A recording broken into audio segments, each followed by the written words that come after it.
इन गर्दिशों के बादलों पे चढ़ के वक्त का गिरेबा पकड़ के पूछना है जीत का पता, जीत का पता।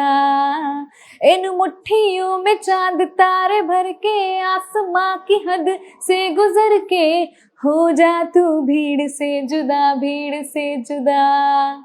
कहने को जर्रा है तू, लोहे का छर्रा है तू, टूटी शमशीरों से ही हो।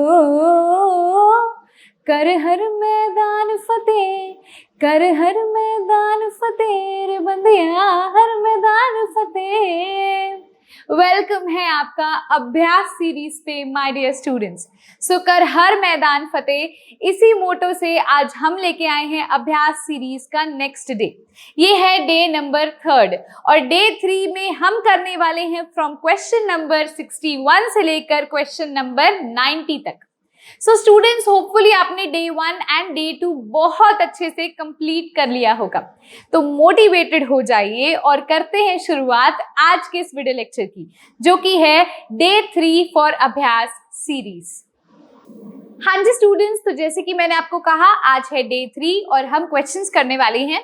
तो I am going to repeat the pattern, जिस पैटर्न से हम इन क्वेश्चंस को सॉल्व कर रहे हैं। आप सभी को पता है भी आपको एमसीक्यूज देखने को मिलेंगे सबसे पहले टाइप क्वेश्चंस की। सेकंड टाइप जो स्टूडेंट्स आपको देखने को मिलती है, these are assertion and reason, assertion and reason based questions आपको मिलेंगे। उसके बाद स्टूडेंट्स आपको क्या देखने को मिलता है, केस स्टडी बेस्ड क्वेश्चंस देखने को मिलते हैं। ठीक है, तो इन 3 तरह के क्वेश्चंस से मैं मिलजुल कर टोटल 30 क्वेश्चंस की सीरीज डेली आपको करवाऊंगी। जैसे कि आपको पता है ऑलरेडी डे 1 एंड डे 2 हमने कंप्लीट कर लिया है और डे 3 में हम फिर से 30 क्वेश्चंस लेके आए हैं और आज है फ्रॉम क्वेश्चन नंबर 61 से लेकर क्वेश्चन नंबर 90 का। ठीक है, तो आपको इसी प्रकार से क्वेश्चंस मिलेंगे। पहले एमसीक्यूज कवर करेंगे, फिर कुछ एजर्शन रीजन देखेंगे and then the case study questions करेंगे। ये सारा आपका टर्म 1 एग्जामिनेशन के पैटर्न पे ही करवाया गया है। तो 1 बाय 1 करके हम इन क्वेश्चंस को सॉल्व करने वाले हैं और होपफुली अभी तक आपने बहुत अच्छे से क्वेश्चंस अटेम्प्ट किए होंगे। सो स्टूडेंट्स देखिए, सबसे पहले क्वेश्चन की तरफ हम प्रोसीड करते हैं। जैसे कि आज आपको पता है आज है सॉलिड स्टेट चैप्टर। मैंने आपको पहले ही बता दिया था बी सॉलिड स्टेट चैप्टर का ही आज क्वेश्चंस मिलने वाले हैं। तो आज सॉलिड स्टेट चैप्टर के from question number 61 to 90 questions मिलेंगे और कल का जो डे 4 का हमारा लेक्चर होने वाला है उसमें हमारा सेकंड चैप्टर यानी कि सॉल्यूशन से रिलेटेड क्वेश्चंस आएंगे। तो पहले 3 डेज जो डे 1, डे 2, डे 3 मैंने डिसाइड किए थे वो सॉलिड स्टेट के लिए किए थे, टर्म 1 के लिए। और अब आपके जो नेक्स्ट 3 डेज होने वाले हैं सिमिलरली सॉल्यूशन चैप्टर पे होने वाले हैं। तो इनके जो नेक्स्ट क्वेश्चंस होंगे फ्रॉम क्वेश्चन नंबर 91 वो सॉल्यूशन चैप्टर से शुरू होगा। तो प्री प्रिपेयर्ड रहिएगा, भी आपको क्या करना है, रिवाइज करके रखना है नोट्स में से अपना solution chapter for the next video lecture. आज सॉलिड स्टेट के बाकी के क्वेश्चंस फ्रॉम 61 टू 90 हम कवर कर लेंगे। चलिए चलते हैं सबसे पहले क्वेश्चन की तरफ, क्वेश्चन नंबर 61। क्वेश्चन 61 आपकी स्क्रीन पर आपको बहुत अच्छे से दिख रहा होगा। I am going to read the question loudly for you और उसको एक्सप्लेन भी करूंगी। Which of the following is an example of ionic crystal? इनमें से कौन सा आयनिक क्रिस्टल का एग्जाम्पल है? पहला ऑप्शन है NaCl, दूसरा ऑप्शन है SiC, तीसरा ऑप्शन है H2O आइस फॉर्म। ठीक है, चौथा ऑप्शन है ग्रेफाइट। तो आपको ये बताना है भी इनमें से कौन सा आयनिक सॉलिड है। सो स्टूडेंट्स, आप सबको पता है भी NaCl में Na पॉजिटिव और Cl नेगेटिव आयंस होते हैं और हमने पढ़ भी रखा है it is rock salt like structure और ये किस कैटेगरी के अंदर आता है, आयनिक क्रिस्टल के अंदर आता है। तो ऑब्वियसली हमारा ऑप्शन नंबर फर्स्ट ही क्या हो जाएगा, करेक्ट हो जाएगा। ठीक है जी, हाँ जी। अब हम चलते हैं क्वेश्चन नंबर 2 की तरफ माय डियर स्टूडेंट्स। क्वेश्चन 2 देखेंगे, आपकी स्क्रीन पर है। विच of the following does not represent radius of the atom correctly?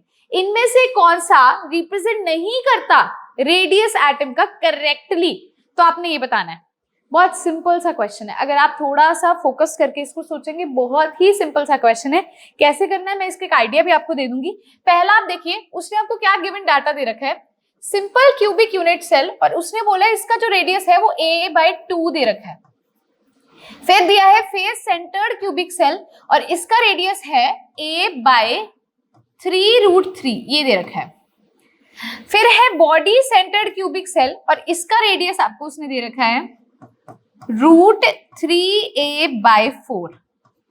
ठीक है, और ये आपके ऑप्शंस हैं। ठीक है जी। तो पहले आपको देखो सिंपल क्यूबिक यूनिट सेल ही हम देखते हैं।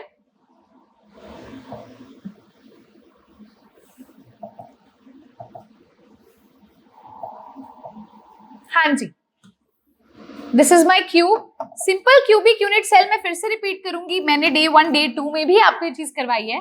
सिंपल क्यूबिक यूनिट सेल जो होता है, वहां पर जो हमें एटम्स देखने को मिलते हैं स्टूडेंट्स, वो कहां पर प्रेजेंट होते हैं? कॉर्नर्स पे प्रेजेंट होते हैं, एट द कॉर्नर्स। तो मैं रेड से कॉर्नर्स पे एटम्स को शो करने वाली हूँ, ध्यान से देखना। एक ये एटम रहा और एक ये एटम रहा, ठीक है, ये रहा कॉर्नर, एक ये रहा। ऐसे ही यहाँ पर मैं ना आपको सॉल्व करवाने के लिए सिर्फ 2 एटम्स दिखा रही हूँ, वैसे एक बार कॉर्नर्स पे दिखा देती हूँ। छोटे छोटे दिखा रही हूँ, होते ये बड़े हैं, जस्ट आपको शो करने के लिए। होते बड़े हैं। कौन से कॉर्नर्स? फिर से वही वाला डांस, फिर से वही वाली एक्सरसाइज। 1 2 3 4 5 6 7 8 रूम में एज्यूम करने के लिए सिमिलरिटी मैंने आपको ये बताया है ना जी। तो देखो अब मैं इसको थोड़ा बड़ा करके आपको दिखाऊं, देखना ध्यान से। मैं इसकी बात करी, कॉर्नर ये होगा और एक ये कॉर्नर है ना, इसके ऊपर एटम प्लेस्ड है। तो मेरा ये एक एटम है और ये मेरा दूसरा एटम है, समझ रहे हो? ठीक है, ऐसे मेरे टोटल 8 कॉर्नर्स पे, मतलब 8 कॉर्नर्स है तो 8 एटम्स वहां पर है। मैंने रेडियस निकालना है इसलिए मैंने इसको ऐसे लिख लिया। अब आप देखना ध्यान से, इस चीज को देखो, ये जो मेरी क्यूब है ये इसकी क्या है? एज है, एज है ये ए के इक्वल है। ये किसके इक्वल है स्टूडेंट्स? ये ए के इक्वल है। और अब मेरा देखना, जो ये मेरा ये है स्फीयर है, जो मेरा एटम है, ये इसका रेडियस r है, ये जो एटम है ये इसका रेडियस क्या है? r है। तो यहां से अगर मैं इनका निकालूं, a किसके इक्वल हो जाएगा? r प्लस r के इक्वल हो जाएगा। a will be equal to r plus r। तो यहां से हमने क्या निकाल लिया? a किसके इक्वल है? a 2r के इक्वल है, इतना हमें पता चल गया। तो यहां से ध्यान से देखो, r क्या आ जाएगा? r आ जाएगा a/2। r क्या आ जाएगा? a/2 आ जाएगा। तो सिंपल क्यूबिक यूनिट सेल के लिए रेडियस किसके इक्वल है? a/2 के इक्वल है। ये आ गया? आ गया। यानी कि फर्स्ट वाला ऑप्शन तो हमारा बिल्कुल करेक्ट है, बिल्कुल करेक्ट है। वो कहता है विच of the following does not represent correctly. तो ए तो बिल्कुल करेक्ट रिप्रेजेंट कर रहा है, तो ये ऑप्शन तो बिल्कुल नहीं होगा, ये भी नहीं होगा, क्योंकि फर्स्ट तो करेक्टली रिप्रेजेंट कर रहा है। अब हमारे पास बचता है सेकंड या थर्ड, सीधा सीधा देखना। तो ये आपको फर्स्ट वाले का पता चल गया। सेकंड वाले के देखते हैं। Face centred cubic unit cell का अब हमें बताना है, तो ध्यान से देखना, फिर से वही चीज हम करेंगे। अब हमें face centred cubic unit cell का लेना है। मैं फिर से रिपीट करना चाहूंगी students, face centred cubic unit cell में क्या होता है?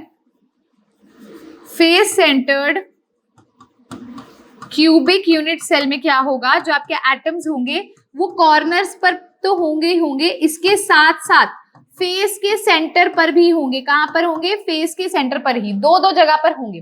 तो देखो अब मैं आपको फिर से कॉर्नर्स तो मैंने आपको सिखा दिए भी, जैसे आप जिस रूम में बैठे हो, एक ये कॉर्नर, एक ये कॉर्नर, एक ये, सामने वाली दीवार का एक ये कॉर्नर, फिर एक ये, फिर एक ये, फिर एक ये, 8 ऐसे सिखा दिए। तो कॉर्नर्स को मैं छोटे से कलर से रिप्रेजेंट करती हूँ, आपको शायद इससे दिख जाए। एक बार ना मैं इसको छोटा छोटा दिखा रही हूँ, ये एटम्स होते बड़े हैं, मैं फिर से रिपीट कर रही हूँ, मैं जस्ट शो कर रही हूँ भी ये मेरे कॉर्नर्स वाले एटम्स हैं, ठीक है। अब मेरे को फेस के सेंटर पे, फेस के सेंटर का मतलब क्या होता है? जो जहां मैं खड़ी हूं, मेरे पीछे वाली दीवार एक फेज है, सामने वाली दीवार एक फेज है, राइट हैंड साइड वाला एक फेज है, लेफ्ट हैंड साइड वाला एक फेज है, ठीक है। आसमान एक फेज है, जमीन एक फेज है। टोटल कितने फेज हो गए? 6 फेज हो गए। तो यहाँ पर भी हम ये देखेंगे, एक ये लेफ्ट हैंड साइड वाला एक फेज है तो ग्रीन लगा दिया, ये राइट हैंड साइड वाला फेज है तो इसके सेंटर पर एक लगा दिया, ये छत एक फेस है तो इसके सेंटर पे एक लगा दिया, जमीन एक फेज है तो इसके सेंटर पे लगा दिया। अब पीछे वाली दीवार एक फेज है तो इसके सेंटर पे, और आगे वाली दीवार एक फेज है तो इसके सेंटर पे लगा दिया। तो ये मेरा एफसीसी का स्ट्रक्चर होगा, ठीक है। ये छोटे छोटे हैं लेकिन ये मतलब दिखाए हैं पर होते बड़े बड़े हैं। फिर से रिपीट कर रही हूँ, आपने यहाँ पर अब रेडियस निकालना है स्टूडेंट्स, तो ध्यान से इस चीज को समझना। एक और डायग्राम मैं यहाँ पे आपके लिए बिल्ड करना चाहूंगी जिससे कोई चीज और अच्छे से समझ आएगी। जैसे कि ये मान लो, ठीक है, इसको थोड़ा और ब्रॉड कर दिया। अब क्लियरली इस चीज को समझना स्टूडेंट्स, ये आपका फेस का सेंटर पे एटम प्रेजेंट है, थोड़ा और बड़ा कर लेते हैं इसको। ये आपके फेस के सेंटर पे एटम प्रेजेंट है, ये फेस है ना लेफ्ट दीवार, इसके सेंटर पे एटम प्रेजेंट है। हाँ ठीक है, थोड़ा टेढ़ा बना है बट इट्स ओके, फाइन है। अब देखना कॉर्नर्स पे भी तो एटम है, ये वाला मैं शो कर रही हूँ, ये और ये शो कर रही हूँ, मैं फिर से आपको दिखा रही हूँ मैं कौन सा एटम्स आपको शो कर रही हूँ। तो ये और ये शो कर रही हूँ जो रेड से शो किया। ये कॉर्नर वाला एटम है, ये रहा, और एक कॉर्नर वाला एटम मेरा ये रहा। दिख रहा है? दिख रहा है अच्छे से? अब इनके बीच का देखो, ये क्या होगा, ये इसका रेडियस आर होगा, ये इसका रेडियस आर होगा। इतना क्लियर है? इस ग्रीन वाले को देखना ध्यान से, ये ग्रीन वाले का ये आर रेडियस, ये आर रेडियस, डायमीटर क्या होगा, 2r होगा। हाँ जी, ठीक है। अब आप ध्यान से इस चीज को समझोगे, बहुत अच्छे से समझना है। ये जो ट्रायंगल है, ये जो मेरा बॉक्स लिया है, इसको मैं बोलती हूँ ये ए है, ये मेरा बी है, ये मेरा सी है। ट्रायंगल ए बी सी में, इन ट्रायंगल ए बी सी, ठीक है। ये मेरी क्या है स्टूडेंट्स, ये एज लेंथ है इस क्यूब की ए, और ये इस क्यूब की एज लेंथ है ए, ठीक है। ये जो आपको AC देखने को मिल रही है, ये क्या हाइपोटेन्यूज है। तो आपको पता है ना, AC square is equals to क्या होगा, AB का स्क्वायर प्लस BC का स्क्वायर। ये कौन सी थ्योरम है, पाइथागोरस थ्योरम है, मैथ्स में पढ़ते थे। तो AB की वैल्यू क्या है, A है, स्मॉल a स्क्वायर। क्यूब का एज लेंथ क्या होती है, A होती है। BC की वैल्यू क्या भी है, ये भी A स्क्वायर है। यहां से हम AC स्क्वायर से AC निकाल सकते हैं। AC क्या होगा, ये 2A स्क्वायर हो जाएगा, और ये स्क्वायर इधर आएगा तो रूट हो जाएगा, रूट 2A स्क्वायर। हाँ जी, इसको अब अगर हम और ढंग से इसको लिखेंगे, यहां से क्या आ जाएगा, AC हमारे पास आ जाएगा √2 और एक A बाहर आ जाएगा। A√2 भी लिख सकते हैं, AC is equals to A√2। मेरे पास AC की वैल्यू आ गई, AC की वैल्यू कितनी आ गई, A√2 आ गई। अब ध्यान से देखना, इस चीज को बहुत अच्छे से समझोगे। AC की वैल्यू है A√2, और AC इसकी ये पूरा का पूरा क्या है, ये AC है पिंक वाला। तो ध्यान से देखो, ये R रेड वाले का, और ये ग्रीन वाले के 2R है, 2R प्लस एक और रेड वाले का R। तो यहां से ये AC कितना आ गया हमारे पास, 2R प्लस 2R 4R आ गया। ये AC 4R है, ये AC A√2 है, तो दोनों इक्वल हो जाएंगे। 4R is equals to A√2 हो जाएगा, A√2 हो जाएगा। 4R को खोल के और लिख सकती हूं मैं, 4R को मैं लिख सकती हूँ 2 into 2R is equals to A√2, ठीक है। और ध्यान से एक और चीज देखना, ध्यान से देखना, पहले ऑप्शन देख लेते हैं, कोई बात नहीं, पहले इधर आ जाओ। देखो फिर अब ये क्या हो जाएगा, ये आ जाएगा 4, इसको कुछ भी मत लिखो, 4 इज इक्वल्स टू A√2 आ जाएगा। A यहां से निकाल लो, कितना आएगा, 4R/√2। ये आ गई आपकी relationship between edge length of cube and radius of the sphere. अब आपका किसका आ गया, फॉर FCC। ये आपने किसके लिए निकाला, FCC के लिए निकाला। इसको और सिंप्लीफाई करने की जरूरत नहीं है, क्योंकि हम ऑप्शन देख लेंगे। A is equals to 4R/√2। यहाँ आ जाओ, फेस सेंटर्ड क्यूबिक सेल का उसने रेडियस बोला है A/R की वैल्यू उसने दी है A/3√3। हमारी यहाँ R की वैल्यू निकालनी है। R की वैल्यू आ जाएगी, इसको क्रॉस मल्टीप्लाई कर देते हैं ना, A√2/4 आ रही है। क्या हमारी √3 कहीं से भी आ रहा है, नहीं, कहीं से भी नहीं आ रहा मैम। तो बी ऑप्शन हमारा क्या हो जाएगा, ये सेकंड वाला हमारा बिल्कुल इनकरेक्ट हो जाएगा। और उसने पूछा इनकरेक्ट ही बताना है, इनकरेक्ट ही बताना है। तो कौन सा ऑप्शन करेक्ट, मतलब कौन सा हमारा इनमें से होगा, ऑप्शन नंबर सी, यानी कि सेकंड वाला क्या है, इनकरेक्ट है। अब आपको थर्ड वाला सॉल्व करने की जरूरत ही नहीं है, अगर आपने इसको बहुत अच्छे से कर लिया है तो, क्योंकि FCC का जो रेडियस होता है A बाय अपना आ गया, FCC का देखिए रेडियस आ गया A√2/4 आ गया। लेकिन यहाँ पर उसने हमें A/3√3 बोले, तो ये गलत है, तो सेकंड ऑप्शन गलत है, तो सेकंड वाला हमारा हो जाएगा, ठीक है। जहां पर सेकंड दे रखा है वो वाले को आप टिक लगाओगे। क्लियर है? हाँ जी, क्वेश्चन 62 क्लियर हो गया। एक बार इसको वीडियो को पॉज करके नोट करो, और अब इसको वीडियो को पॉज करके नोट कर लो। इससे अच्छे ढंग से मेरे हिसाब से आपको समझ भी नहीं आएगा। अगर नहीं आया दोबारा से वीडियो बैक करके दोबारा से सुन लो। क्लियर है? चले नेक्स्ट क्वेश्चन पे। बहुत बढ़िया बात स्टूडेंट्स। क्वेश्चन नंबर 63 आपकी स्क्रीन पर आपको दिख रहा होगा, मैं डिक्टेट करती हूँ। Solid x is very hard, एक सॉलिड एक्स है वो बहुत हार्ड है, which is electrical insulator in solid as well as in molten state. भी सॉलिड और मोल्टन स्टेट में वो इलेक्ट्रिकल इंसुलेटर का काम करता है, and has extremely high melting point, और उसका मेल्टिंग पॉइंट भी क्या है, बहुत ज्यादा है। Which type of solid is this, ये कौन सा सॉलिड है। हाँ जी, ये कौन सा सॉलिड है, तो मैं आपको बता दूं ये कोवलेंट सॉलिड है। कोवलेंट सॉलिड नेटवर्क सॉलिड्स होते हैं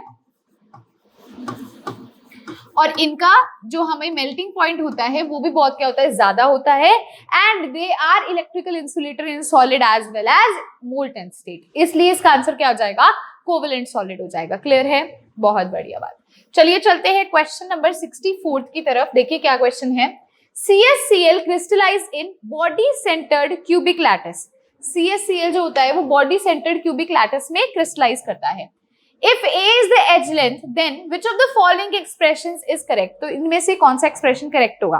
अब अगर आपने क्वेश्चन नंबर वो जो पिछले वाला हमने FCC वाला किया था उसमें BCC का रेडियस और एज लेंथ की वैल्यू निकाल ली थी, तो ये कुछ भी नहीं है। लेकिन अगर नहीं निकाली तो I am going to tell you, अब हम उसका भी निकाल लेते हैं, दोनों काम हो जाएगा। देखो हमें उसने एक चीज बता दी है, BCC यूनिट सेल है। BCC यूनिट सेल में सबसे पहले मैं बता दूं आपको भी हमारे एटम्स कहां पर होंगे, एक तो बॉडी के सेंटर पर होंगे और कहां पर होंगे, कॉर्नर्स पर होंगे। 8 कॉर्नर्स हैं, ये हो गए। और ये जो बॉडी के सेंटर पर आपको देखने को मिल रहा है ये क्या है, ये BCC है, भी बॉडी के सेंटर पर कॉर्नर्स पे होना, ये हमारा स्ट्रक्चर होगा। तो इस वाले बीच वाले को ना किसी और कलर से दिखा देते हैं, ऐसे, ठीक है। ये हमारे एटम्स हैं। अब वो पूछता है वही फिर से भी रेडियस और उसके बीच का रिलेशनशिप निकालो। तो ध्यान से देखना इस चीज को। मैंने अभी ना आपको एक चीज निकलवाई है, आपको कुछ चीजों का ध्यान रखना है। जो ये वाली वैल्यू है, जो यहाँ से ये वाली वैल्यू निकाली थी हमने, ये आपकी कितनी आई थी, a√2 आई थी, निकाली थी ना पाइथागोरस थ्योरम से, निकाली थी ना, अच्छे से देख लो, ये निकाल ली थी ना हमने अभी पाइथागोरस थ्योरम से, जो पिछले वाले क्वेश्चन में थी, करा था ना ऐसे। अब अगर मैं आपको ये बोलूं भी ये जो हमारा है ये पीछे वाले कॉर्नर से आगे वाले कॉर्नर तक का डिस्टेंस, ठीक है, ये कितना ये निकालेंगे। और ये हमें पता है ये क्या है, क्यूब की एज लेंथ है, ये कितनी है, a है। तो हम बोल देते हैं इन ट्रायंगल ABC। मैंने ऐसा क्यों बोला, ध्यान से समझना, मैंने ऐसा ही क्यों बोला, क्योंकि एटम्स आपके कहाँ पे प्रेजेंट है, बॉडी के सेंटर पे, यानी कि एक एटम तो आपका यहाँ पर है और कहाँ पर है, एटम्स कॉर्नर पर है। तो मैंने एक पीछे वाला कॉर्नर ले लिया और एक आगे वाला कॉर्नर ले लिया और बॉडी का सेंटर ले लिया। क्योंकि बॉडी के सेंटर से कैसे क्रॉस कर लेगा, मान लो आप जिस कमरे में बैठे हो वो वाली दीवार के वहां से शुरू होके मैं जा खड़ी उस दीवार के नीचे तक ऐसे क्रॉस करेगा। फेस में पता क्या होता था, फेस में पता क्या होता था, जैसे ये कॉर्नर है, यहाँ पर एटम है और यहाँ पर वो है, तो यहाँ ऐसे क्रॉस करता था। अब हमें बीचों बीच, क्यूब के बीचों बीच से चलाना है, तो क्यूब का बीचों बीच क्या होगा, उधर वाले कॉर्नर के इधर वाले नीचे वाले कॉर्नर से अटैचमेंट, या फिर उधर वाले कॉर्नर का इधर के नीचे वाले तक अटैचमेंट। इसीलिए मैंने ये कनेक्शन ऐसे शो करा भी मेरा एक एटम कहां पर प्रेजेंट है। अब देखना मैं एटम्स की रिप्रेजेंटेशन करती हूँ, एक मेरा ये बॉडी के सेंटर पर है, ठीक है, और मेरे बाकी कहां पे, कॉर्नर पर है। तो एक आगे वाले कॉर्नर पे है और ये एक पीछे वाले कॉर्नर पे एटम प्रेजेंट है, इन एटम्स, ठीक है। तो ये पर्पल वाला जो एटम्स है ये इसका रेडियस r हो जाएगा, ये इसका रेडियस क्या हो जाएगा, r हो जाएगा। और ये जो हमारा ब्लू वाला है इसका रेडियस क्या हो जाएगा, ये r और r हो जाएगा, डायमीटर 2r। अब ध्यान से देखना, सेम वैसे ही हमने इन चीजों को करना है।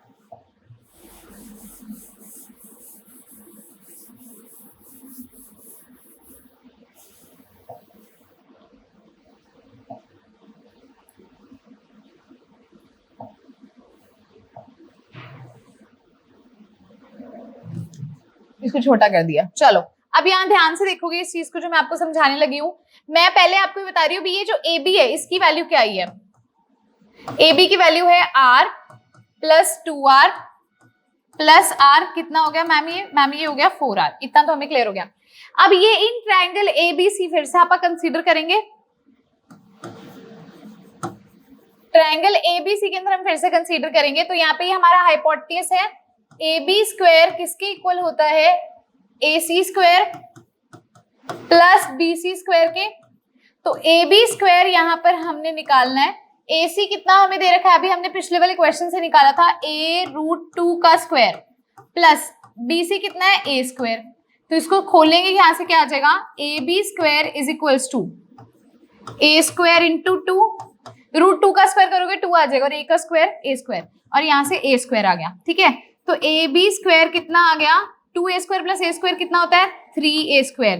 तो AB यहाँ से कितना आ गया, ये स्क्वायर है तो इसका क्या हो जाएगा, √3a का स्क्वायर और ए स्क्वायर का रूट क्या हो जाएगा, एक ए बाहर आ जाएगा, √3 एज इट इज। तो यहाँ से ए बी कितना आ गया, a√3 कितना आ गया, a√3, और यहाँ से ए बी कितना आ गया 4r, ए बी कितना आ गया 4r। तो इधर यहाँ से हम इसको क्या करेंगे, दोनों इक्वल होंगे, 4r किसके इक्वल है, a√3 के इक्वल है। तो यहाँ से हमारा r क्या आ जाएगा, a√3/4 क्या आ जाएगा, a√3/4। वापस से क्वेश्चन पे आते हैं, हमारा यहाँ से r क्या आ गया, a√3/4। तो ये होता है, हमने कैलकुलेट कर रखा है भी a किसके इक्वल होता है, 4r/√3 के इक्वल होता है। किस केस के अंदर, बीसीसी के अंदर, क्योंकि बीसीसी के अंदर वो क्रिस्टलाइज करता है। और जब भी हमें ऐसे डिस्टेंस निकालना होता है पॉजिटिव और नेगेटिव का, तो हमें पता है it is twice the distance of the between cation and anion, यानी कि ट्वाइस ऑफ द रेडियस। तो यहाँ से हम रेडियस हमें पता है कितना आ जाएगा, √3a/4 आ जाएगा इधर से, ठीक है। तो हम अगर यहाँ पर इसको पुट करते हैं r की वैल्यू को, तो 2 × √3a/4 हो जाएगा। इसको कट करेंगे तो हमारा आंसर कितना आ जाएगा, √3a/2। तो यहाँ से हमारा डिस्टेंस कितना आ जाएगा, √3a/2 आ जाएगा। अब हम चलते हैं क्वेश्चन नंबर 65 की तरफ। In face centred cubic unit cell edge length is, अभी निकाल के हटे हैं, एफसीसी के केस में अभी निकाल के हटे हैं, इनमें से आपका आंसर क्या होगा। तो देखो ये रहा फेस सेंटर्ड के अंदर, अभी हमने कैलकुलेट किया, फेस सेंटर्ड के अंदर हमारी एज लेंथ किसके इक्वल है, 4r/√2 के इक्वल है, 4r/√2 के इक्वल है हमारी a की वैल्यू। तो एफसीसी के केस में 4r/√3 नहीं, 4r/√2 बिल्कुल करेक्ट। तो ऑप्शन नंबर बी क्या हो जाएगा, बिल्कुल करेक्ट हो जाएगा। होपफुली आपको क्लियर होगा। चले आगे, तो देखो सॉल्व किया तो हमारे कितने क्वेश्चंस हो गए, है ना। अब आता है question number 66, match the column 1 with column 2 and mark the appropriate choice. आपने मार्क करना है कौन सा इनमें से करेक्ट है। तो ये मैंने आपको स्टूडेंट्स ऑलरेडी करवा दिया है, अगर आपको ये याद होगा ना, अगर ये याद है तो बहुत बढ़िया बात है। मैं आपको बता दूं, ये डे 1 के अंदर मैंने आपको टेबल सिखाया था, और उसका एक क्वेश्चन डे 2 में भी आया और अब डे 3 में भी आ रहा है। तो आपको इतना पता है भी 0.155 से लेके 0.225 तक जो रेडियस रेशो होता है, वो उसका कोऑर्डिनेशन नंबर क्या होता है, 3 होता है। तो ए का ऑप्शन नंबर हमारा क्या होने वाला है, 3rd होने वाला है, हमें इतना तो पता है। तो ऑप्शन नंबर यही हमारा क्या हो जाएगा, डायरेक्टली करेक्ट हो जाएगा, क्योंकि A1 के इक्वल नहीं है, A2 के इक्वल भी नहीं है, A3 के ही इक्वल है। ये जो कोऑर्डिनेशन नंबर है 3 के इक्वल है, तो और कोई ऑप्शन में नहीं है, तो सीधा सीधा ऑप्शन नंबर डी करेक्ट हो जाएगा। अगर कंफ्यूजन है आप और कोई सॉल्व करके देख लो तो भी आंसर हमारा यही आएगा। क्लियर है, हाँ जी। इसका क्या हो जाएगा, ये हो जाएगा, इसका क्या हो जाएगा हमारा, सी का 4 हो जाएगा, डी का 8 हो जाएगा। ठीक है, क्लियर है। चले आगे, चलिए चलते हैं क्वेश्चन नंबर 67 पे। 67 क्वेश्चन क्या है, विच of the following structures is not correctly matched. इनमें से कौन सा करेक्टली मैच नहीं है। आपको 4 तरह के स्ट्रक्चर्स देखने को मिल रहे हैं, इनमें से कौन सा करेक्टली मैच नहीं है, ध्यान से देखो। NaCl टाइप में वो क्या कहता है, Cl ions in CCP structure में प्रेजेंट है, Na ions in half octahedral structure में प्रेजेंट है। दूसरा क्या है, ZnS टाइप, इसमें वो कहता है जो S2 नेगेटिव आयंस होते हैं वो CCP के स्ट्रक्चर में, और Zn+2 के आयंस कहाँ पे, ऑल्टरनेट टेट्राहेड्रल वॉइड्स पे। तो स्टूडेंट्स याद है, ये तो हमने कल किया ही था, डे 2 में भी इसका क्वेश्चन था। अगर आपने डे 2 किया है तो बहुत बढ़िया बात है। वहां पर हमने सल्फाइड आयंस का पूछा था भी कहाँ पर प्रेजेंट होते हैं, तो हमने कहा था सल्फाइड आयंस तो CCP में होते हैं, और Zn+2 कहाँ पे होते हैं, ऑल्टरनेट टेट्राहेड्रल वॉइड्स में होते हैं। तो it was very important question, कल भी आया था। तो ये तो करेक्ट है स्टेटमेंट। CaF2 टाइप में Ca+2 आयंस CCP में होते हैं, और F जो नेगेटिव होते हैं टेट्राहेड्रल में होते हैं। Na2O में वो कहता है O2 नेगेटिव CC में होते हैं, और Na पॉजिटिव टेट्राहेड्रल में होते हैं। तो मैं आपको बता दूं, आप पहला ऑप्शन देख के ही आपने करेक्ट कर दिया होगा, आगे पढ़ने की जरूरत ही नहीं पड़ी होगी, क्योंकि NaCl जो है ये इनकरेक्टली इसने बता रखा है भी NaCl में Cl नेगेटिव CCP में है और Na पॉजिटिव हाफ ऑक्टाहेड्रल में है। तो ये आपका बिल्कुल गलत हो जाएगा, ये आपका बिल्कुल गलत हो जाएगा। ऑप्शन नंबर फर्स्ट क्या होगा, रॉन्ग होगा। NaCl का रॉक सॉल्ट लाइक स्ट्रक्चर होता है, आपको मैंने पहले भी बताया था। ठीक है, अब देखिए क्वेश्चन 68 पे चलते हैं। तो क्वेश्चन 68 में क्या कहता है, the adjacent of the unit cell in terms of spheres constituting FCC in BCC and of simple cubic cell. अभी करके हटे हैं, तो पहले सबसे पहले सिंपल क्यूबिक यूनिट सेल की लिख लेते हैं। अभी लिखा था सिंपल क्यूबिक सेल किसके इक्वल होता है, A = 2R के। तो ऑप्शन नंबर जो C होगा उसमें A = 2R आएगा, 1 2 3 2R 1 2 3 2R। तो इन दोनों में से होगा इसमें 2√2r, ये तो गलत है। फोर्थ थर्ड भी क्या है, बिल्कुल गलत है, क्योंकि सिंपल क्यूबिक सेल का 2r तो होता ही है। इसके बाद हमारे पास क्या आता है, एफसीसी का आता है और बीसीसी का आता है। तो अभी मैंने आपको एफसीसी का भी निकाल के दिखाया था और बीसीसी का भी निकाल के दिखाया था, है ना। एफसीसी का क्या होता है, 4r/√2 होता है, एक ही वैल्यू अभी की थी। तो यानी कि एफसीसी में क्या है, 2√2r, 2√2r, कोई बात नहीं। दूसरा देखो 4r/√3 ये आता है। तो देखो इसको अगर मैं मतलब एफसीसी वाले केस को अगर मैं खोल के देखती हूँ, ये 2√2r आपको दे रखा है। 4 को अगर हम खोल दें स्टूडेंट्स, क्या होगा, 2 × 2r/√2। √2 को 2 से काटेंगे तो √2 ही आ जाएगा, यहाँ से क्या आएगा, 2√2r। मैं तब सिंप्लीफाई कर रही थी ना, इसलिए कर रही थी भी कई क्वेश्चन में ऐसे तो नहीं पूछ रखा। तो 2√2r ही हमारा एफसीसी को ऑप्शन नंबर फर्स्ट क्या हो जाएगा, करेक्ट। बीसीसी के अंदर अभी क्या था, 4r/√3, ये तो वही है, ठीक है। तो ये हमारा हो जाएगा ऑप्शन नंबर फर्स्ट। क्लियर है। चलिए चलते हैं क्वेश्चन नंबर 69 की तरफ। 69 क्या कहता है, NaCl क्रिस्टल में, ठीक है, जिसका कोऑर्डिनेशन नंबर 6:6 है, can be converted into CaCl type जिसका कोऑर्डिनेशन नंबर 8:8 है। हम इसको इसमें कैसे कन्वर्ट कर सकते हैं, क्या अप्लाई करेंगे भी जिससे ये इसमें कन्वर्ट हो जाए। ध्यान से देखिए, इसमें हम क्या अप्लाई करेंगे। स्टूडेंट्स पता क्या होता है, अगर हम उस पर हाई प्रेशर अप्लाई करेंगे तो NaCl का स्ट्रक्चर जो है वो CaCl के स्ट्रक्चर में कन्वर्ट किया जा सकता है। On high pressure it can be converted, ठीक है, उसका कोऑर्डिनेशन नंबर भी क्या हो जाता है, बढ़ जाता है और वो उसमें कन्वर्ट हो जाता है। क्लियर है। तो हाई प्रेशर देना पड़ता है। अब चलते हैं क्वेश्चन नंबर 70 की तरफ। क्वेश्चन 70 देखेंगे ध्यान से। Which of the following analogies is correct, इनमें से कौन सी जो है एनालॉगी आपकी बिल्कुल करेक्ट है। माय डियर स्टूडेंट्स, आपने ये आइडेंटिफाई करना है भी कौन सी एनालॉगी क्या है, बिल्कुल करेक्ट है। तो देखो क्या कहता है वो, पैकिंग एफिशिएंसी इन HCP, पैकिंग एफिशिएंसी जो HCP में होती है वो 74% होती है और पैकिंग एफिशिएंसी BCC में 68% होती है। तो कल ही हम मतलब फर्स्ट वाले लेक्चर में हमने देखा था मैक्सिमम पैकिंग एफिशिएंसी 74% होती है, HCP में होती है, मैंने आपको करवाया था। और BCC के अंदर स्टूडेंट्स ये हमने डे 2 के अंदर क्वेश्चन किया था, 68% होती है। तो ये ऑप्शन करेक्ट है। आगे जाने की जरूरत ही नहीं पड़ेगी, आगे जाने की बिल्कुल जरूरत नहीं पड़ेगी, क्योंकि ऑप्शन नंबर फर्स्ट ही हमारा क्या हो गया, करेक्ट हो गया। लेकिन अगर आपने फिर भी देखना है, आप फिर भी रीड कर लो। NaCl में वो कहता है सिंपल क्यूबिक जो अपनी वो SCP लैटिस होती है और नंबर ऑफ एटम्स 4 होते हैं। CaCl में नंबर ऑफ एटम्स कितने होते हैं, 1 होते हैं, उसने हमें ये बता दिया है। उसके बाद अगले में उसने हमें क्या बता दिया है, अगले के अंदर उसने हमें मोनोक्लिनिक और ट्राइक्लिनिक का दे दिया है। मोनोक्लिनिक के A is not equal to B is equal to not equal to C, alpha not equal to beta not equal to gamma not equal to 90 degree है। ट्राइक्लिनिक में A not equal to B not equal to C है, alpha gamma के equal नहीं है और beta के equal नहीं है, ठीक है। तो ऑप्शन नंबर A ही हमारे करेक्ट हो जाएगा, हमें आगे जाने की जरूरत ही नहीं है। फिर भी आप इसको करना चाहते हो तो इसके लिए आपने टेबल याद किया होगा, आप उसे चेक कर सकते हो। अब चलते हैं हमारे नेक्स्ट क्वेश्चन, क्वेश्चन नंबर 71 की तरफ। Which type of crystal defect is shown in the figure given below? अब आपके सामने यहाँ पे कोई फिगर बना नहीं हुआ क्योंकि मैंने अभी फिगर बनाना है, तो मैं फिगर ड्रॉ कर देती हूँ। यहाँ पे एक फिगर मैं भी ड्रॉ करने लगी हूँ। स्टूडेंट्स आपने बताना है इसमें किस तरह का आपको डिफेक्ट देखने को मिलेगा।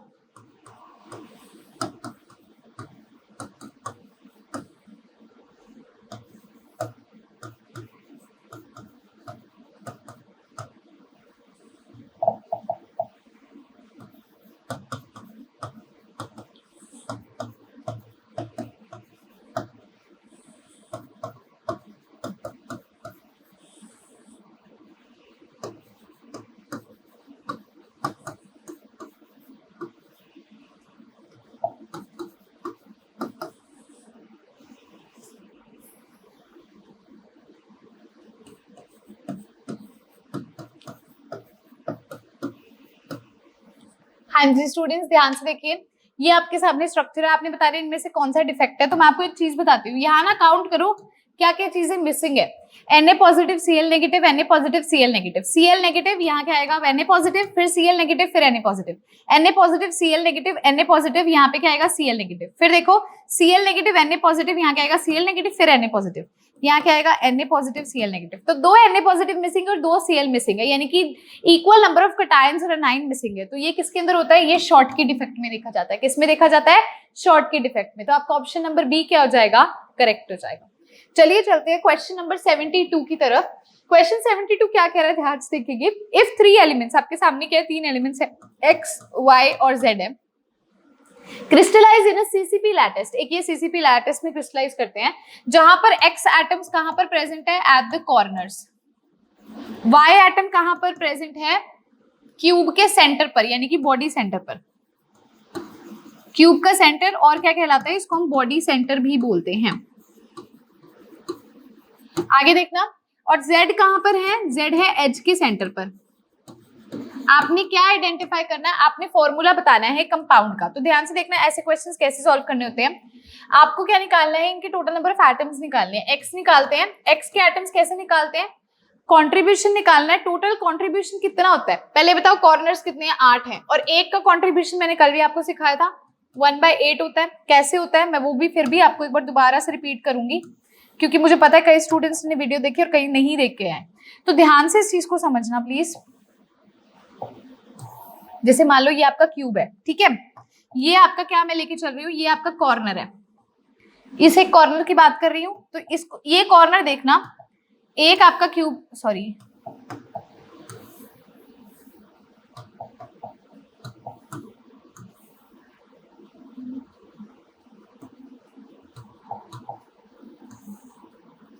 ये देखना स्टूडेंट्स, एक आपका क्यूब इसके साथ ऐसे लगा हुआ है, ये वाला, ये क्यूब इसके बिल्कुल साथ लगा हुआ है, हल्का सा थोड़ा सा ना ये देखो, ये ऐसे जुड़ा हुआ है। वेरी गुड, अब आपको दिख रहा होगा अच्छे से। अब एक क्यूब और देखना,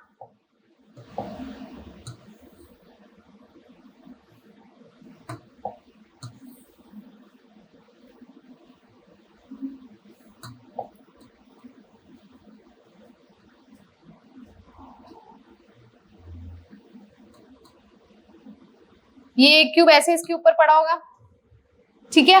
अब एक और चीज देखो,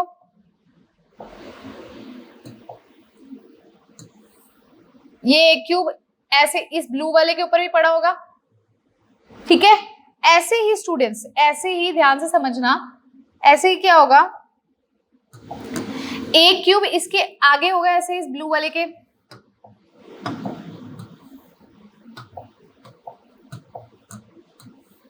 ऐसे इस ब्लू वाले के एक क्यूब ऐसे आगे पड़ा होगा,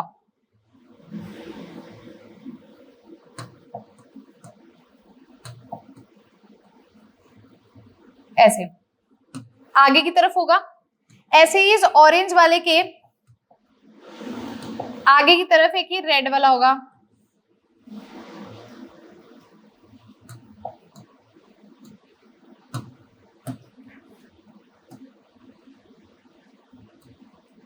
ऐसे दिख रहा है, ये ऑरेंज वाले के आगे एक रेड वाला होगा। अब ऐसे ही इनके ऊपर 2 और क्यूब होंगे। अगर आपको आता है तो आप स्किप करके आगे भी बढ़ सकते हो, कोई दिक्कत वाली बात नहीं है, लेकिन मैं आपको समझा रही हूँ क्योंकि मुझे लगता है भी आपको जरूरत है इस चीज को समझने की।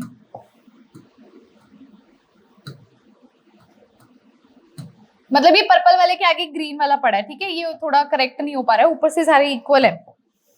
ऐसे ही पिंक कलर ले लेते हैं, ठीक है, ऐसे ही एक क्यूब यहाँ पड़ा होगा येलो वाले के ऊपर। अब ध्यान से देखना, मैंने आपको यहाँ पे क्या दिखाया, ये दिखाया,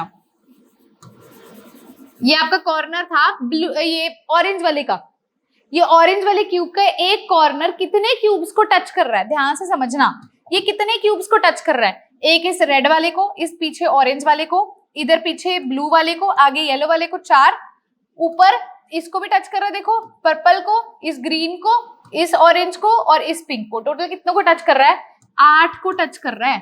तो एक क्यूब के अंदर उसका कंट्रीब्यूशन कितना होगा, 1/8 होगा। क्लियर हो गया।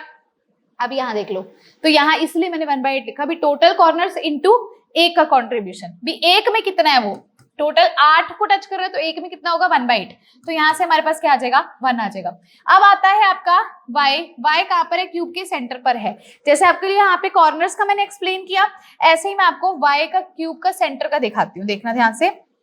जैसे मान लो हमारा ये क्यूब है, ठीक है, अब मैंने आपको बोला ये कहाँ पर है, क्यूब के सेंटर पर है, मतलब बिल्कुल बीचों बीच है। तो मुझे एक बात बताओ, कितने क्यूब के सेंटर होते हैं, एक ही सेंटर है, एक ही सेंटर होता है, और कितनों को ये टच कर रहा है, ये सिर्फ इसी क्यूब में प्रेजेंट है ना। मान लो इस ऑरेंज वाले की बात करूं तो ये सर्कल सिर्फ ऑरेंज में प्रेजेंट है, आगे रेड में थोड़ी है, सिर्फ ऑरेंज के बीचों बीच है। ऐसे पिंक के बीचों बीच है तो एक ही है ना, एक ही को टच कर रहा है, खुद को ही टच कर रहा है, तो यहाँ से कितने आ जाएंगे 1 आ जाएंगे। तो y एटम्स कितने हो गए 1 हो गए। अब आता है z का। z का मतलब क्या होता है एज सेंटर। देखो अब हम एज सेंटर भी देख लेते हैं। एज सेंटर ध्यान से देखना, एज लेंथ में कौन सी आपकी बात कर रही हूँ, मान लो ये वाली है, ये इस एज लेंथ की बात कर रही हूँ, ये कितनों को और टच कर सकती है, ये एज होती है, एज होती है जो दो कॉर्नर को कनेक्ट करती है, तो ये व्हाइट वाली कितनों को और को टच करेगी, इसको भी ध्यान से देखना। एक इसके स्टूडेंट्स ऊपर क्यूब ऐसे प्रेजेंट होगा, मानते हो,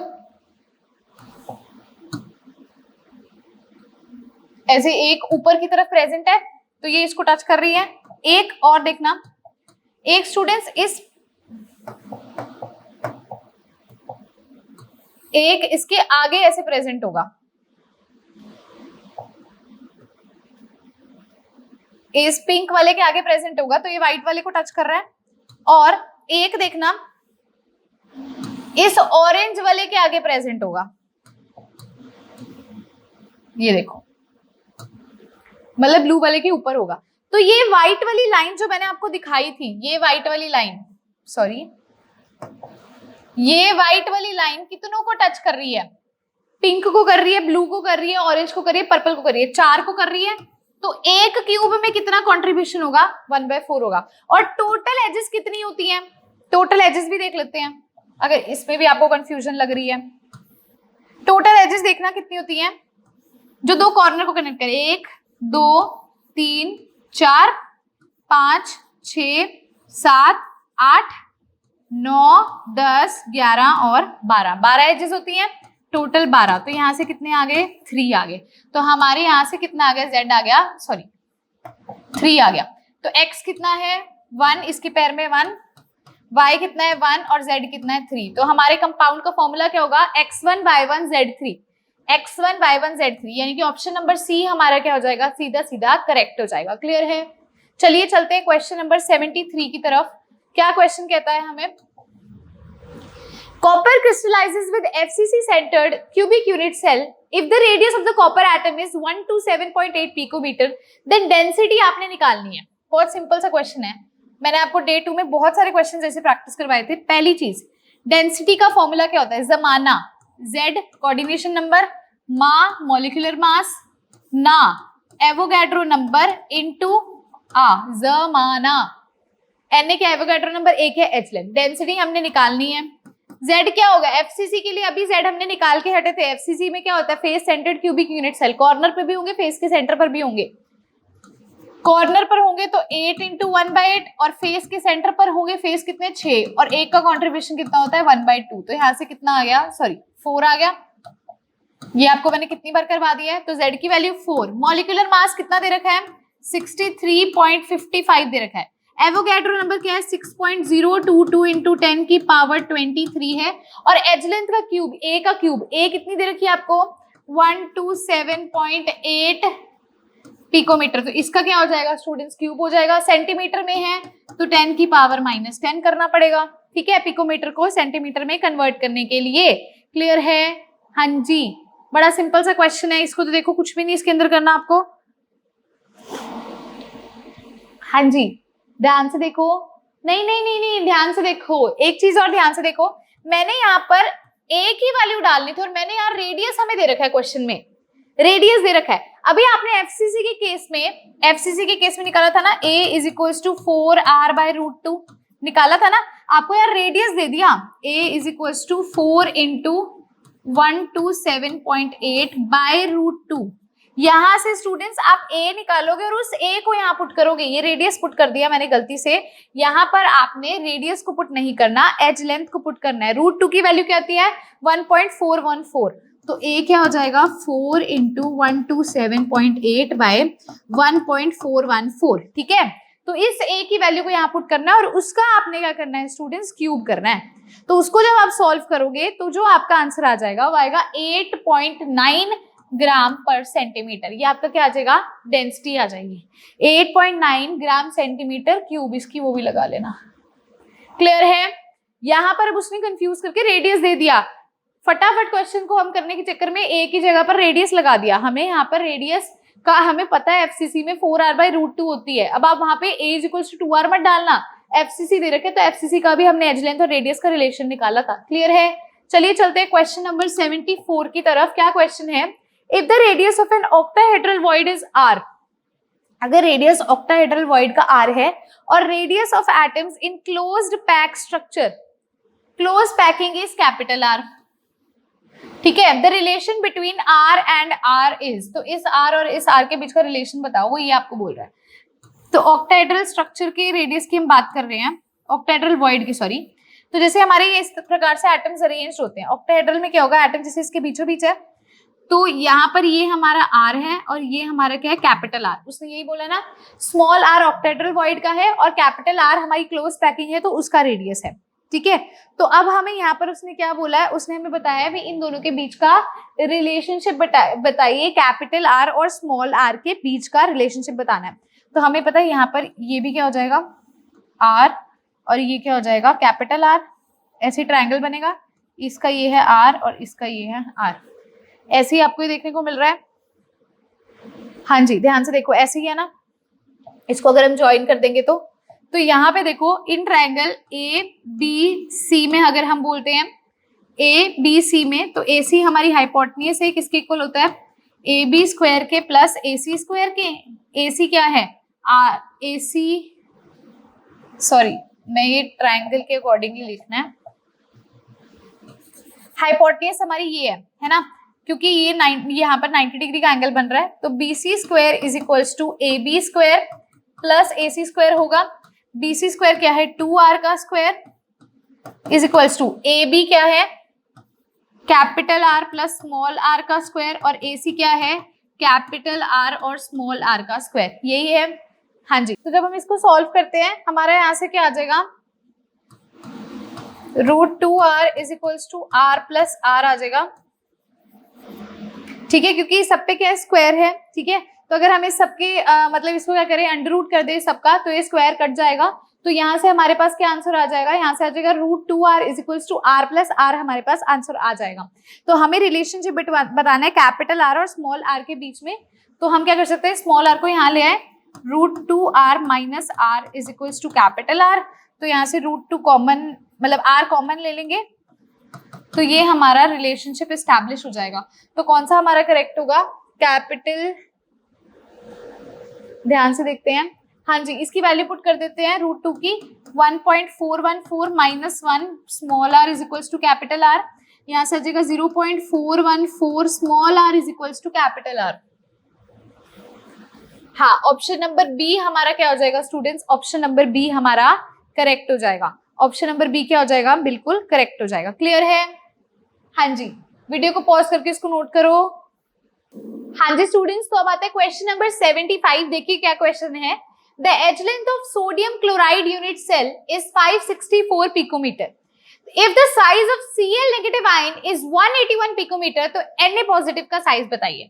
तो आपको पता है जो NaCl का स्ट्रक्चर होता है स्टूडेंट्स, NaCl का स्ट्रक्चर FCC होता है, face centred cubic unit cell, ठीक है जी। और यहाँ पर जब हम इसका स्ट्रक्चर को ड्रॉ करके देखते हैं, तो हमारे एटम्स कहाँ पर होंगे, फेस के सेंटर पर होंगे और कॉर्नर पर होंगे। मतलब जैसे ये कॉर्नर है, ये कॉर्नर है, और ये एक फेस के सेंटर पर एटम प्रेजेंट है, ठीक है।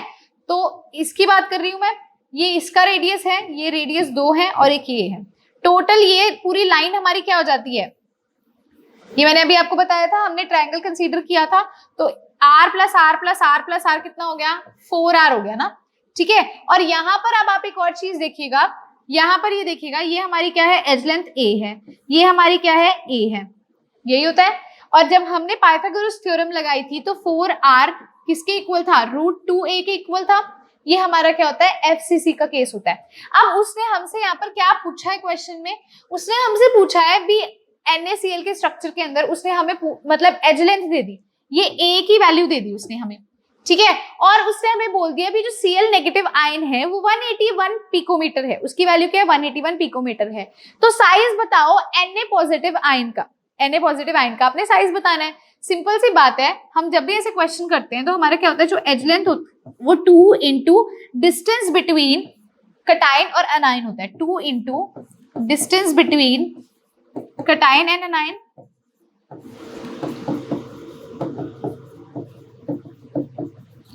तो हमारे को इसको जब हम सॉल्व करेंगे, ए हमारा कितना है हमारे पास 564 into 2 into distance between cation and anion, यानी कि दोनों को हम ऐड करते हैं। देखिए r positive plus r negative, cation और एनाइन के डिस्टेंस का ट्वाइस करोगे तो आपका एज लेंथ आ जाएगा। आपको आर पॉजिटिव का वैल्यू निकालनी है, आर नेगेटिव की दे रखी है 564 is equal to 2 into r Na positive की निकालनी है और Cl की 181 दे रखी है। तो इस 2 को डिवाइड में ले जाओगे, यहां से आपके पास आ जाएगा 282, ठीक है, is equal to r Na positive plus 181, ये माइनस हो जाएगा तो आपका आंसर आ जाएगा 101 पिकोमीटर। कितना आ जाएगा 101 पिकोमीटर आ जाएगा। क्लियर है?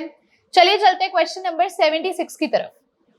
The fraction of total volume occupied by the atoms present in a simple cube is. हाँ जी, तो इसका आपको पता है, मैंने सॉल्व करवा ही रखा है। π/6 जो है वो आपका टोटल वॉल्यूम जो है वो प्रेजेंट होता है सिंपल क्यूब के अंदर। कितना? π/6। क्लियर है? हाँ जी, ध्यान से देख लो इसको, सिंपल सा था ये। अब चलते हैं हम हमारे नेक्स्ट क्वेश्चन नंबर 77 की तरफ। Which of the following statements is not correct about hexagonal close packing. इनमें से कौन सी स्टेटमेंट हेक्सागोनल क्लोज पैकिंग के लिए करेक्ट नहीं है? पहला है in HCP atoms occupy 74% the available space, तो ये तो बिल्कुल करेक्ट है, ये तो कितनी बार आ गया। It is AB type packing in which third layer is aligned with the first layer. हाँ जी, तो ये मैं आपको बता रखा है भी AB के अंदर क्या होता है, पहले ए लेयर फिर बी लेयर, फिर जो तीसरी लेयर है वो बिल्कुल फर्स्ट लेयर से मिलती है, तो ये करेक्ट है। ABC में ऐसा नहीं होता है ना।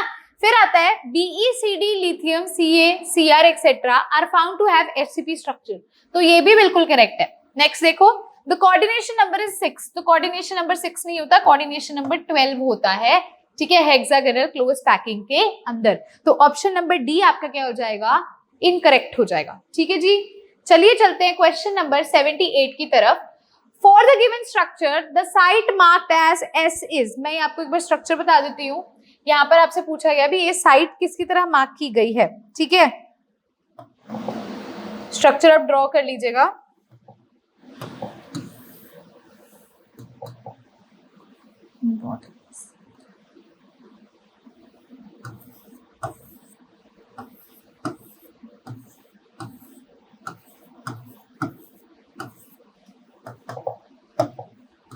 हाँ जी, ये आपके सामने स्ट्रक्चर है और आपसे इस रेड वाले एस का पूछ रहा है भी ये जो साइट एस है इनमें से ये क्या चीज है, क्या ये टेट्राहेड्रल वॉइड है, क्या ये क्यूबिक वॉइड है, क्या ये ऑक्टाहेड्रल वॉइड है या none of them.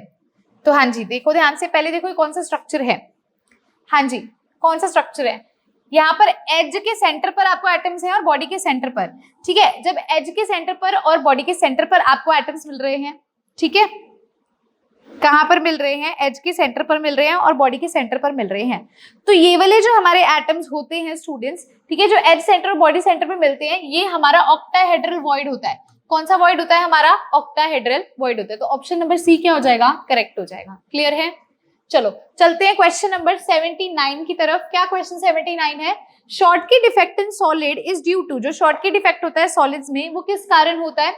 Missing cation, missing anion, both AB and none of them. तो दोनों के कारण हो सकता है, missing cation and missing anion. अभी क्वेश्चन भी देखा था जहां इक्वल नंबर ऑफ कटाइन और एनाइन मिसिंग थे, Na पॉजिटिव Cl नेगेटिव वाला। तो इसका ऑप्शन नंबर सी क्या हो जाएगा? हमारा करेक्ट हो जाएगा।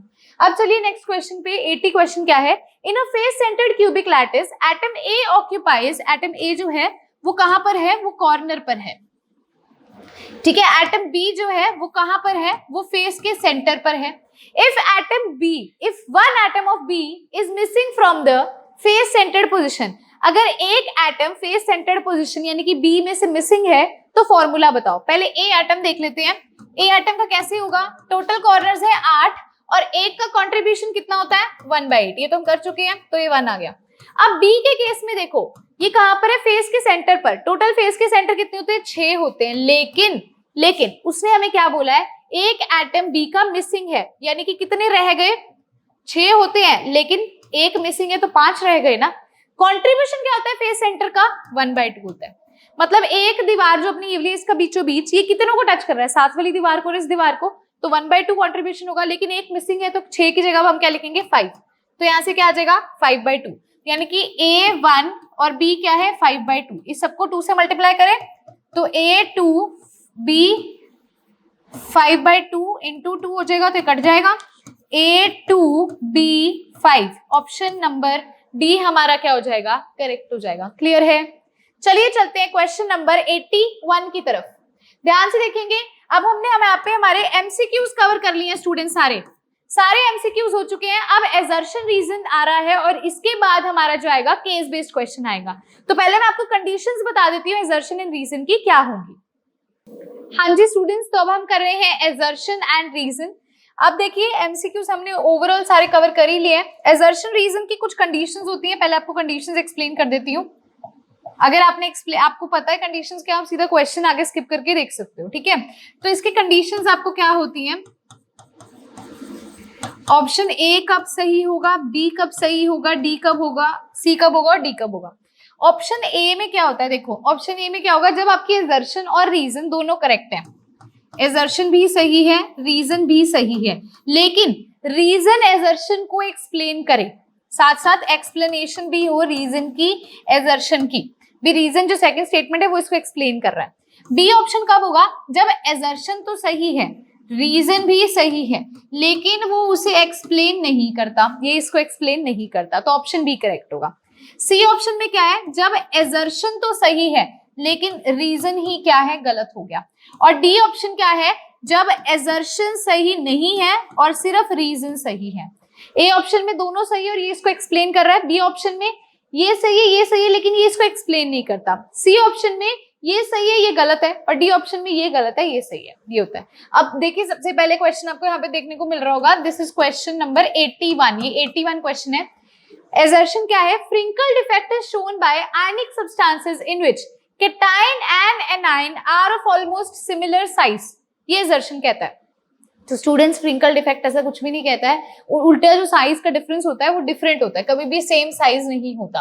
तो एजर्शन तो गलत हो गया। रीजन देखते हैं, Frenkel defect is also called dislocation defect, बिल्कुल सही, फ्रिंकल डिफेक्ट को डिसलोकेशन डिफेक्ट कहा जाता है, ये बिल्कुल सही है। तो एजर्शन गलत है और रीजन सही है, एजर्शन गलत है, रीजन सही है, ऑप्शन नंबर डी क्या हो जाएगा, करेक्ट हो जाएगा। तो ऑप्शन नंबर डी हमारा किसके लिए हो जाएगा, 81 क्वेश्चन के लिए ऑप्शन नंबर हमारा क्या हो जाएगा, डी हो जाएगा। यहाँ पर हमें लार्ज साइज देखने को मिलता है डिफरेंस के अंदर, ZNS हो गया एग्जाम्पल, AGCL एग्जाम्पल हो गया, ठीक है। तो डी ऑप्शन हो जाएगा क्वेश्चन नंबर 81 के लिए। अब चलते हैं क्वेश्चन नंबर 82 की तरफ। देखिए क्या है 82, एजर्शन कहता है quartz glass is a crystalline solid and quartz is a amorphous solid, ठीक है।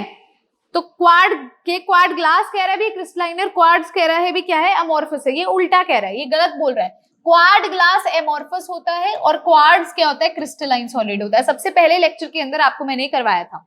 तो हमारा एजर्शन तो बिल्कुल गलत हो गया। रीजन देखते हैं, quartz glass have long range order, quartz glass क्या होते हैं, अमोर्फस होते हैं, और अमोर्फस सॉलिड का क्या होता है, लॉन्ग रेंज ऑर्डर होता है। तो रीजन तो बिल्कुल करेक्ट है। तो अभी देखा था जब एजर्शन गलत हो और रीजन सही हो, कौन सा ऑप्शन होता है, ऑप्शन नंबर डी होता है। तो ऑप्शन डी हो जाएगा हमारा 82 क्वेश्चन के लिए। अब चलते हैं क्वेश्चन 83, देखिए ध्यान से। एजर्शन क्या कहता है, total number of atoms present in simple cubic unit cell is 1। अभी किया था ना, सिंपल क्यूबिक यूनिट सेल में क्या होता है, एटम सिर्फ कॉर्नर पे होते हैं, टोटल एटम्स इनटू एक का कंट्रीब्यूशन कितना आ गया, आंसर 1। तो एजर्शन तो बिल्कुल सही है। रीजन देखते हैं, simple cubic unit cell have atom as it at its corners, बिल्कुल सही है। Each of which is shared between 4 adjacent unit cell, वो कहता है हर एक दूसरे के साथ कैसे शेयर्ड है, 4 यूनिट सेल से शेयर्ड है, तो ये गलत है, ये शेयर होता है 8 यूनिट सेल से, ठीक है जी। देखो हर कॉर्नर जो है वो 8 को टच करता है ना, 8 को टच करता है, 8 यूनिट सेल से शेयर होता है, एक यूनिट सेल, दूसरा यूनिट सेल, तीसरा, ऐसे है ना, तो 4 नहीं आएगा 8, यानी कि एजर्शन तो सही है लेकिन रीजन क्या है, गलत है। तो ऐसा ऑप्शन कौन सा है, ऐसा ऑप्शन सी है। तो हमारा 83 का आंसर क्या हो जाएगा, सी हो जाएगा, ठीक है। चलिए चलते हैं क्वेश्चन नंबर 84 की तरफ। 84 क्वेश्चन क्या कहता है, BCC and HCP have same packing efficiency. जो BCC होती है, जो FCC होती है, उनके सेम पैकिंग एफिशिएंसी होती है, नहीं। BCC की कितनी होती है, 68%, अभी अभी हमने आगे देखा भी था। HCP की कितनी होती है, 74%, तो ये तो गलत हो गया। रीजन देखते हैं, BCC arrangement has 2 atoms per unit cell. हाँ जी, BCC में क्या होता है, बॉडी के सेंटर पर होते हैं और कॉर्नर्स पर होते हैं। बॉडी के सेंटर पर मतलब क्या है, एक एटम होता है और कंट्रीब्यूशन भी 1, कॉर्नर पे 8 एटम होते हैं और कंट्रीब्यूशन 1/8, तो आंसर क्या आ गया 2 आ गया, ये 1 1 + 1 2। FCC has 4 atoms per unit cell, FCC का मतलब फेस के सेंटर पर और कॉर्नर पर फेसेस कितने होते हैं 6, एक का कंट्रीब्यूशन 1/2, कॉर्नर्स कितने होते हैं 8, एक का कंट्रीब्यूशन 1/8, 1 + 3 4। तो आपका रीजन तो करेक्ट है लेकिन एजर्शन क्या है, गलत है। जब आपका एजर्शन गलत होता है और रीजन सही होता है तो कौन सा ऑप्शन होता है, ऑप्शन नंबर डी होता है। क्लियर हुआ? चलिए चलते हैं क्वेश्चन नंबर 85 की तरफ।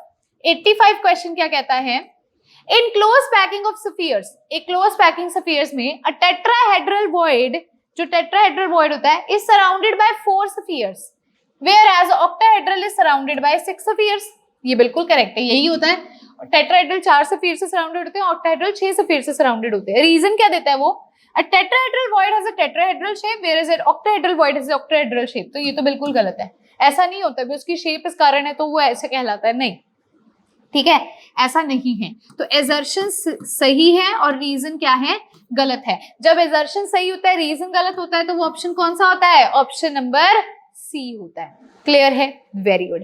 अब हम चलते हैं क्वेश्चन नंबर 86 पर। स्टूडेंट्स हमने एजर्शन रीजन भी कर लिए हैं, एमसीक्यूज भी कर लिए हैं। आज एजर्शन रीजन 5 लेके आई थी, यूजुअली मैं आपको 3 प्रैक्टिस करवा रही थी। आज जैसे कि आपको पता है सॉलिड स्टेट का लास्ट है हमारा, इसके बाद सॉल्यूशन हम शुरू करेंगे चैप्टर, 3 डेज फिर सॉल्यूशन चलेगा, ऐसे ऐसे करके चलेगा। तो एजर्शन रीजन मैंने आपको कंप्लीटली प्रैक्टिस करवा दी है। अब आता है पैसेज, ध्यान से देखना। Read the passage given below and answer the following questions from question number 86 to 90। ध्यान से रीड कर रही हूँ मैं पहले आपके लिए। The adjective crystalline when applied to solid, जब हम जो एडजेक्टिव होते हैं क्रिस्टलाइन किसी सॉलिड पे अप्लाई करते हैं, implies an ideal crystal in which the structural unit termed as unit cells। वो कहता है जब भी हम क्रिस्टलाइन वर्ड यूज करते हैं ना तो दिमाग में सॉलिड में हमेशा ही आता है भी जो बार बार रिपीट हो, ठीक है, और 3D डायमेंशन में हो, पूरे स्पेस में फैला हो। The unit cell containing at least one molecule, अगर एक मॉलिक्यूल है तो उसकी कुछ ओरिएंटेशन होती है, कुछ शेप होती है, जो कुछ वेक्टर्स ए बी सी, ठीक है, अल्फा बीटा गामा, इनसे डिफाइन किया जाता है, ठीक है। तो यूनिट सेल देयरफॉर का एक वॉल्यूम होता है और उस वॉल्यूम में कुछ एटम्स होते हैं जो क्रिस्टल बनाते हैं।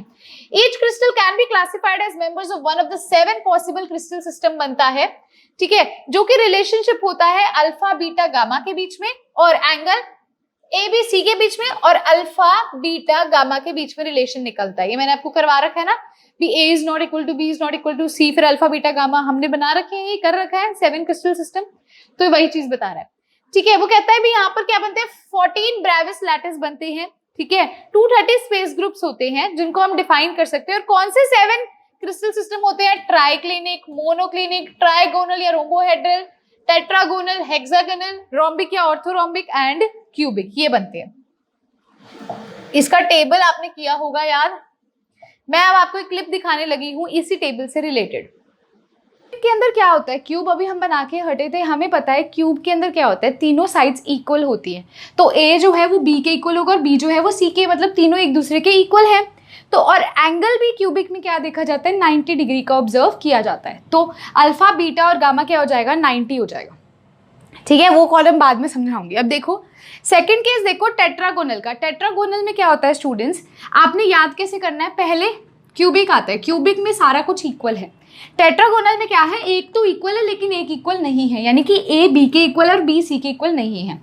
अब आगे देखो ऑर्थोरोम्बिक में क्या करना है, तीनों इक्वल नहीं है, तो याद कैसे करेंगे, पहले क्या है तीनों इक्वल, सेकंड केस में क्या हो जाएगा, एक इक्वल नहीं है, और थर्ड केस में तीनों ही इक्वल नहीं है। क्लियर है इतना, क्लियर है इतना। एंगल्स देखो, पहले तीनों क्या है, सेम है, 90 डिग्री के इक्वल है, अल्फा बीटा गामा 90 है तीनों के केसेस में। इजी था ये वाला। अब आगे देखो स्टेप कैसे याद करना है। अब हम हेक्सागोनल से देखते हैं।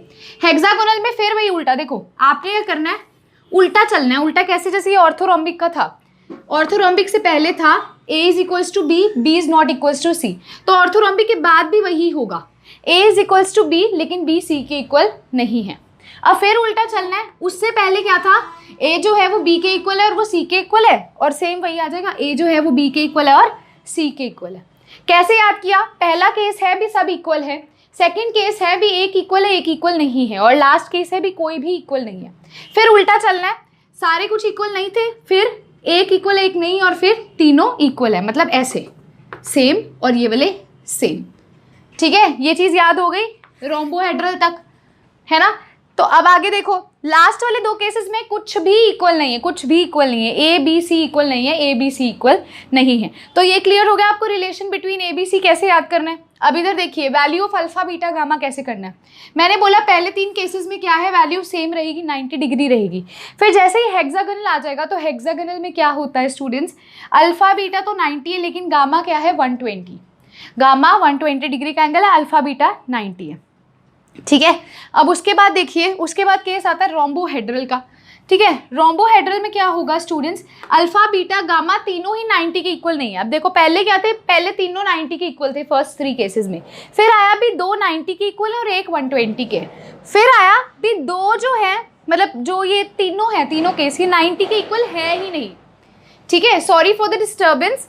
तो पहले 3 केसेस में सारे 90 डिग्री के इक्वल हैं, सेकंड केस में मैंने जो आपको यहाँ बताया उसमें 2 90 के इक्वल और एक 120 के। उसके बाद आता है भी ये जो तीनों है ये 90 के है ही नहीं इक्वल। फिर जो लास्ट वाले 2 केस है मोनोक्लिनिक और ट्राइक्लिनिक, मोनोक्लिनिक में अभी 2 90 के इक्वल है और एक 90 के इक्वल नहीं है, और लास्ट वाले में क्या है, अभी कोई भी 90 के इक्वल नहीं है। पेपर में ट्राइक्लिनिक का पूछा जा सकता है क्योंकि इसमें ए बी सी भी इक्वल नहीं है और अल्फा बीटा गामा भी 90 के इक्वल नहीं है। तो आपको 2 रोज तो क्लियर हो चुकी होंगी। सो आपको ये फर्स्ट केस और सेकंड केस तो समझ आएगी होगा, relation between A B C क्या है और अल्फा बीटा गामा का क्या रिलेशन है ना, ये तो क्लियर हो ही गया होगा। अब possible types of unit cell कैसे याद करनी है, देखो जो आपका फर्स्ट केस है ये भी, जैसे अब आप जिस कंपनी में काम कर रहे हो उसका फोन नंबर है, ये फोन नंबर है, तो कंपनी का नाम और कंपनी का फोन नंबर तो याद रखना ही है। फोन नंबर क्या है 3241121, फ़ोन नहीं मिलाना अपने फ़ोन से, सिर्फ याद करना है 3241121, 3241121, 3241121, ठीक है। हम इस कंपनी में जॉब करते हैं और इसका फ़ोन नंबर ये है। अब 3 का मतलब क्या है, आपको मैंने यूनिट सेल बताई थी ना, 2 तरह की होती है, एक होती है प्राइमरी करिए, एक होती है प्रिमिटिव और एक होती है नॉन प्रिमिटिव। नॉन प्रिमिटिव में आपको बताया था फेस सेंटर्ड होती है, बॉडी सेंटर्ड होती है और एंड सेंटर्ड होती है ना। तो देखो अब 3 है, 3 का मतलब क्या हुआ, अभी इसमें प्रिमिटिव भी प्रेजेंट है और इसमें फेस सेंटर्ड FC लिखा है और बॉडी सेंटर्ड BC, ये तीनों प्रेजेंट है। 3 का मतलब प्रिमिटिव भी है, फेस सेंटर्ड भी है और बॉडी सेंटर्ड भी है। कौन सी नहीं है, एंड सेंटर्ड नहीं है, EC नहीं है। अब देखो जो सेकंड केस आता है टेट्रागोनल, आपको बस नंबर याद करना और अपने आप टेबल वहां बना देना है। 2 है तो 2 के अंदर कौन सी प्रेजेंट है, प्रिमिटिव को P से लिखा है और बॉडी सेंटर्ड प्रेजेंट है, 2 प्रेजेंट है। 4 का मतलब क्या हुआ, सारी की सारी प्रेजेंट है, प्रिमिटिव भी, फेस सेंटर्ड भी, बॉडी सेंटर्ड भी, एंड सेंटर्ड भी। अब जहां पर भी 1 1 है वहां पर तो प्रिमिटिव लिख ही दो। एक रह गया हमारा ये वाला केस मोनोक्लिनिक का। मोनोक्लिनिक में क्या होता है, सिर्फ 2 होती है, कौन सी, प्रिमिटिव और एंड सेंटर्ड, प्रिमिटिव और एंड सेंटर्ड। तो वीडियो को पॉज करेंगे, इसको स्क्रीनशॉट लिखेंगे और इसको जरूर नोट करेंगे। आपके कॉम्पिटिटिव में भी क्वेश्चन आता है, सीधा क्वेश्चन आ जाता है मोनोक्लिनिक का केस बताओ, इसमें अल्फा बीटा की वैल्यू क्या है, अल्फा बीटा गामा की या ABC की क्या है, पूछ लेते हैं, या कितने यूनिट सेल प्रेजेंट है। तो अगर मैं पूछती हूँ टोटल कितने हो जाएंगे, यहाँ पर टोटल कितनी पॉसिबल टाइप्स हैं यूनिट सेल की इनके थ्रू, इन क्रिस्टल्स की हेल्प से, तो 3 2 5, 5 और 4 9, 10 11, 11 और ये 13 14, तो कितनी यूनिट सेल्स इसमें से हम ड्रॉ कर सकते हैं, 14 ड्रॉ कर सकते हैं from the crystal lattice. From 7 crystal systems हम 14 यूनिट सेल्स यहाँ से ड्रॉ कर सकते हैं। जी स्टूडेंट्स, होपफुली आपने क्लिप देख ली होगी इस टेबल से रिलेटेड। अब आपके सामने एक क्वेश्चन है, a unit cell with a crystal structure given below, यहाँ पे क्रिस्टल स्ट्रक्चर मैं बना रही हूँ, इसके अंदर आपने बताना है कौन सा ऑप्शन करेक्ट होगा, ठीक है।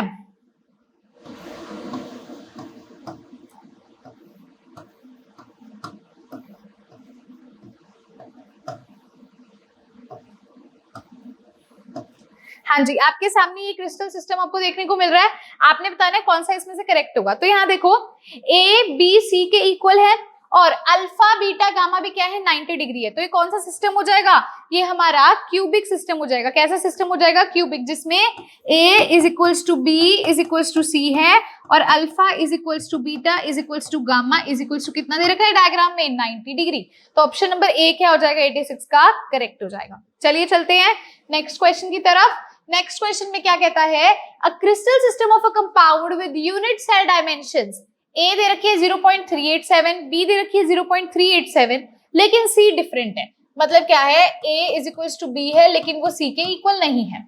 Alpha is equals to beta is equals to 90 degree है, लेकिन गामा कितनी है 120 डिग्री। ये क्वेश्चन है, वो पूछता है ऐसा कौन सा क्रिस्टल सिस्टम है भी जिसमें हमें ये देखने को मिलता है। ऑप्शन ए है क्यूबिक, ऑप्शन बी है हेक्सागोनल, ऑप्शन सी है ऑर्थोरोम्बिक, ऑप्शन डी है रोम्बोहेड्रल। तो स्टूडेंट्स हेक्सागोनल के अंदर हमें ये देखने को मिलता है। तो अभी मैंने आपको क्लिप दिखाई थी, उसके अंदर भी आपने देख लिया होगा। तो ऑप्शन नंबर बी हमारा क्या हो जाएगा, करेक्ट हो जाएगा। नेक्स्ट क्वेश्चन मैं आपके लिए यहाँ नोट कर देती हूँ क्योंकि इसके अंदर कुछ वैल्यूज थी। क्वेश्चन नंबर 88, ट्राइक्लिनिक क्रिस्टल के अंदर कौन सा ऑप्शन करेक्ट होगा। ए ऑप्शन देखिए, ए ऑप्शन लिखो, A is equals to B is equals to C, alpha is equals to beta is equals to gamma is not equal to 90 degree. Option B है A is not equal to B is equals to C, alpha is equals to beta is equals to gamma is equals to 90 degree. C option है A is not equal to B is not equal to C, alpha is not equal to beta is not equal to gamma is not equal to 90 degree। और last option D है A is not equal to B is not equal to C, alpha is equals to gamma is equals to 90 और beta is not equal to 90 degree. तो आप देखिए triclinic system में क्या होता है, आपके सामने मैंने ऑप्शंस लिख दिए हैं। हाँ जी स्टूडेंट्स, ट्राइक्लिनिक सिस्टम मैंने आपको स्टार भी अभी आपने क्लिप देखी मार्क करवाया था। तो ऑप्शन नंबर सी हमारा क्या हो जाएगा, ट्राइक्लिनिक सिस्टम के लिए हो जाएगा। क्लियर है? हाँ जी। नेक्स्ट क्वेश्चन देखते हैं। नेक्स्ट क्वेश्चन में क्या है, unit cell with dimension A is equals to B is equals to C है, alpha is equals to beta is not equals to gamma. आपके लिए ये क्वेश्चन है, नहीं एक सेकेंड, ये क्वेश्चन नहीं, इसको करेक्ट करना, is equals to gamma is equals to 90 degree और ये सी के इक्वल नहीं है। हाँ जी, आपके लिए ये क्वेश्चन है और इस क्वेश्चन में पूछता है भी ऐसा सिस्टम कौन सा जिसमें ए बी के इक्वल है लेकिन सी के इक्वल नहीं है, ठीक है, और अल्फा बीटा गामा 90 डिग्री के इक्वल है। क्यूबिक, ट्राइक्लिनिक, हेक्सागोनल या टेट्रागोनल। तो इसका आंसर क्या हो जाएगा, टेट्रागोनल के अंदर हमें ये देखने को मिलता है। अब चलते हैं हमारे लास्ट क्वेश्चन की तरफ जो कि है 90 क्वेश्चन।